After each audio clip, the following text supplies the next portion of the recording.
Hello students, आज हम George पंचम की नाक यानी कमलेश्वर के द्वारा लिखी गई है। प्रस्तुत निबंध एक व्यंग्यात्मक रचना है जिसमें कमलेश्वर जी ने भारतीय सरकार की परतंत्र मानसिकता को प्रकट किया है। हमारे समाज में नाक इज्जत का प्रतीक माना जाता है।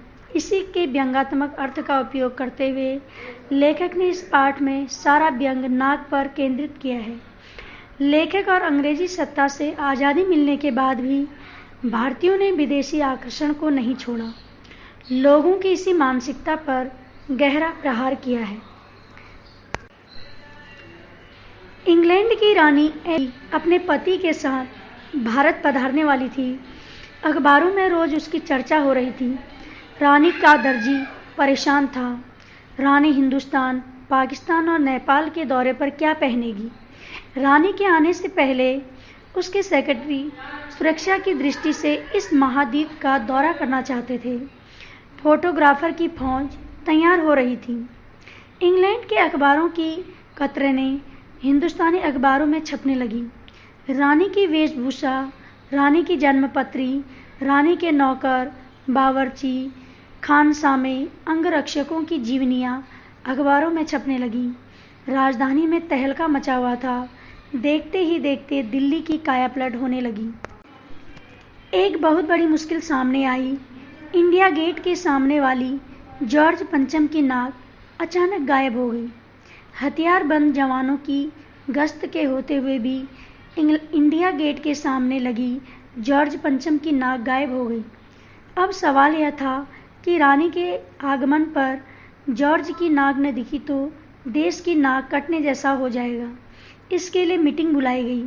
मीटिंग में हुए निर्णय के अनुसार एक मूर्तिकार को दिल्ली में उपस्थित होने का आदेश दिया गया। मूर्तिकार यों तो कलाकार था, पर आर्थिक दृष्टि से कमजोर था। सभी के उदास चेहरों में से मूर्तिकार ने एक आवाज़ सुनी, जॉर्ज पंचम की नाक लगानी है। मूर्तिकार ने कहा, लगा दूंगा, परंतु नाक के लिए पत्थर कहाँ से आएगा, इसकी जानकारी मुझे दे दी जाए। सभी हुक्मरानों के चेहरे पर हवाइयाँ उड़ने लगी। पुरातत्व विभाग की सारी फाइलें खोली गई। अंत में एक कमेटी बनाकर उसे यह कार्य सौंप दिया गया। मूर्तिकार को फिर बुलाया गया। उसने कहा, आप परेशान मत होइए, मैं हिंदुस्तान के हर पर्वत पर जाकर इस पत्थर को खोज लाऊंगा। मूर्तिकार पर्वतीय इलाकों में पत्थर की तलाश के लिए निकल पड़ा। उसने देश का चप्पा चप्पा खोज डाला, वैसा पत्थर नहीं मिला। यह पत्थर तो विदेशी है। सभापति ने गुस्से में आकर कहा, लानत है आपकी अक्ल पर। जब हम विदेशों की सब बातें यहाँ अपना चुके हैं तो फिर यह पत्थर यहाँ क्यों नहीं मिल रहा। मूर्तिकार चुप खड़ा रहा। अचानक मूर्तिकार ने एक और सलाह देते हुए कहा, मेरी यह बात अखबारों तक न पहुँचे, इसलिए कमरे के सभी दरवाजे बंद करवा दिए गए। मूर्तिकार ने कहा, यदि आपकी इजाज़त हो तो अपने देश में लगी नेताओं की मूर्तियों में से जिनकी नाक इस लाट पर ठीक बैठे, उसे उतार कर लगा दिया जाए। सभापति ने कहा, यह काम बड़ी होशियारी से करना होगा। अब मूर्तिकार फिर नाक की तलाश में देश के दौरे पर निकल पड़े। दिल्ली से बम्बई पहुंचा। सभी बड़े बड़े नेताओं, दादा भाई नौरोजी, गोखले, तिलक, शिवाजी, सबकी नाक उसने देखी, नापी। फिर गुजरात भागा। गांधी, पटेल, महादेव, देसाई की मूर्तियों की नाक को परखा। बंगाल, बिहार, उत्तर प्रदेश, सभी स्थानों के नेताओं की नाक देख आया। आखिर दिल्ली आकर उसने अपनी समस्या कही।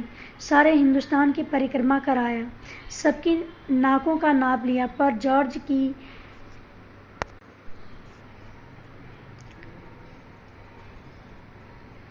नाक सबसे बड़ी निकली।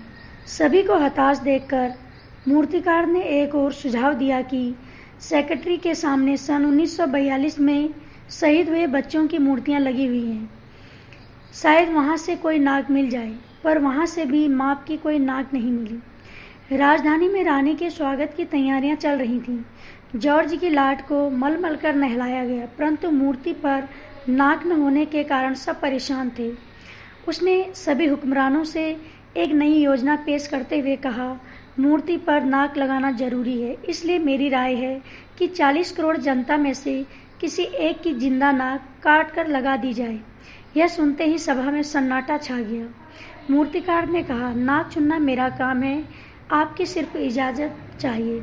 मूर्तिकार को इजाज़त दे दी गई। अगले दिन अखबार में छप गया कि नाक का मसला हल हो गया है। मूर्ति पर नाक लगाने से पहले फिर हथियारबंदी हुई। मूर्ति के आसपास का तालाब साफ करके उसमें ताज़ा पानी डाला गया ताकि जिंदा नाक सूखने न पाए। और वह दिन आया जब जॉर्ज पंचम की नाक लगा दी गई। सभी अखबारों में छप गया कि जॉर्ज पंचम की नाक, जिंदा नाक लगाई गई, जो कतई पत्थर की नहीं लगती। उस दिन अखबारों में इस समाचार के अतिरिक्त किसी उद्घाटन सभा, अभिनंदन मानपत्र देने या स्वागत समारोह होने का समाचार नहीं छपा। सब अखबार खाली थे। पता नहीं ऐसा क्यों हुआ। नाक तो सिर्फ एक चाहिए थी, और वह भी बुद्ध के लिए।